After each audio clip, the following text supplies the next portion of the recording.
आरोपी अरुण कुमार, संगीता और कौशल्या कुमारी, इन लोगों के द्वारा मिलकर फर्जी इंस्टाग्राम आईडी बनाकर वायरल करने पाए जाने से आरोपियों को गिरफ्तार करके न्यायिक रिमांड में जेल भेजा गया है। पब्लिक से यही अपील है, किसी भी प्रकार का फर्जी दूसरे के नाम का फर्जी ईमेल आईडी न बनाए, ये अपराध है।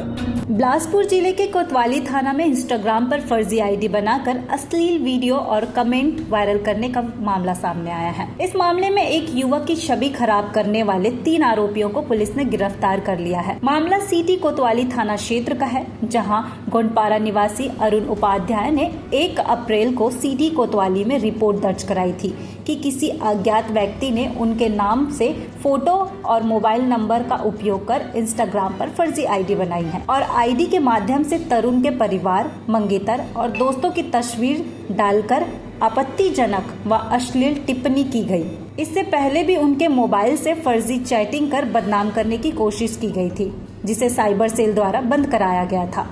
फिलहाल इस पर अपराध दर्ज कर पुलिस ने जांच शुरू की और साइबर सेल की मदद से अरुण कुमार, संगीता और कौशल्या कुमारी को गिरफ्तार कर लिया गया है। इस मामले पर कोतवाली टीआई विवेक पांडे ने लोगों से अपील की है कि किसी भी तरह की फर्जी आईडी ना बनाएं, क्योंकि कभी कभी लोग अज्ञानता के कारण ऐसा भी कर देते हैं। ये अपराध की श्रेणी में आता है। और क्या कुछ कहना है थाना प्रभारी टीआई विवेक पांडे का, आइए सुनते हैं।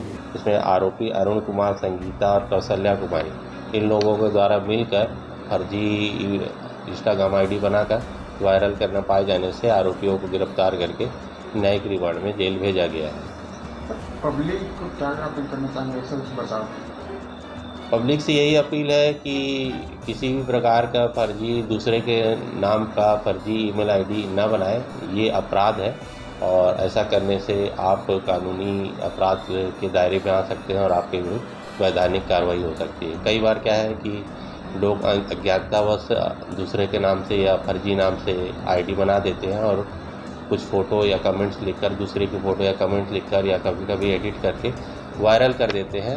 अज्ञानतावश भी ऐसा कर देते हैं, तो ऐसा करना अपराध है और मैं अपील करता हूं कि ऐसा ना करें। सीजी भास्कर के लिए बिलासपुर से जिया खान की रिपोर्ट।